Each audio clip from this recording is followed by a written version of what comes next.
Hi అండి. ఈ షార్ట్లో మనం ఇన్విజిబుల్గా పైపింగ్ ఏ విధంగా వేసుకోవాలో చూద్దాము. చూడండి, ముందుగా అయితే మనం పైపింగ్ అనేది క్లాత్తో థ్రెడ్ పెట్టేసి అయితే ఈ విధంగా రెడీ చేసుకోవాలి. చూడండి ఎంత సన్నగా వచ్చిందో. ఈ విధంగా అయితే స్టిచ్చింగ్ అయితే చేయాలి.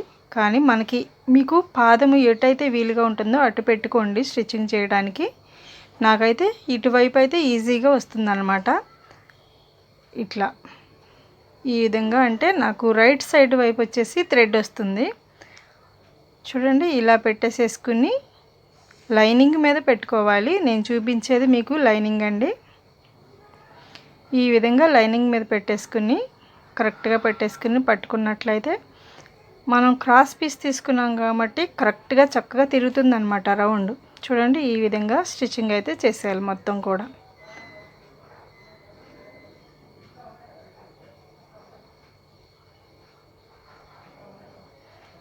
చూడండి, ఈ విధంగా స్టిచ్చింగ్ చేసేసేయాలి. చూడండి ఎంత రౌండ్ వచ్చిందో చూడండి. క్రాస్ పీస్ తీసుకుంటేనే మనకి ఇవి ఇంత రౌండ్ అయితే వస్తుందండి. ఇప్పుడు మెయిన్ క్లాత్ తీసుకోవాలి. మెయిన్ క్లాత్ మంచి చెడులు చూసుకోవాలన్నమాట. అంటే తిరగవేసి మంచి వైపు అనేది చూసుకోవాలి. అలా చూసుకుని తిరగవైపు పైకి ఉండేటట్లుగా, మంచి క్లాత్ కిందకు ఉండేటట్లుగా పెట్టుకుని స్టిచ్చింగ్ అయితే చేయాలి. చూడండి, ఇట్లా పెట్టేసుకుని మీకు ఒకవేళ జరిగిపోతుంది అనుకుంటే పిన్నులు సెట్ చేసుకోండి. నేనైతే పిన్నులు ఏం పెడతలేదండి, నాకు ఆల్రెడీ అలవాటు ఈ విధంగా వేయటం. అందుకని చెప్పి నేను పిన్నులు అయితే పెడతలేదు. మీకు ఒకవేళ క్లాత్ జరిగిపోతుంది సిల్క్ క్లాత్ అనుకుంటే పిన్నులు పెట్టుకుని కూడా స్టిచ్చింగ్ అయితే చేయొచ్చు. చూడండి, ఈ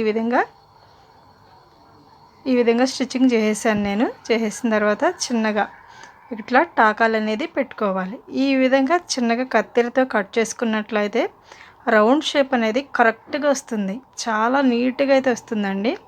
ఇలా కట్ చేయకుండా మాత్రం మనం బ్యాక్కి తిప్పేయకూడదు. పీస్ మాత్రం అలా తిప్పుకున్నట్లయితే సరిగా రాదనమాట.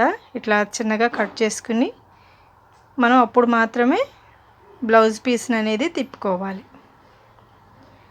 చూడండి, ఇలా కట్ చేసుకున్న తర్వాత ఒకసారి చెక్ చేసుకోండి.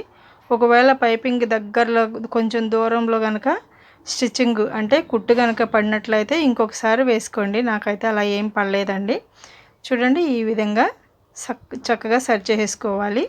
క్లాత్ అంతా కూడా లైనింగు మెయిన్ క్లాత్ రెండు సేమ్గా ఉండేటట్లు చూసుకోవాలి. చూడండి ఎంత రౌండ్ వచ్చిందో. ఈ విధంగా చాలా నీట్గా వస్తుందండి.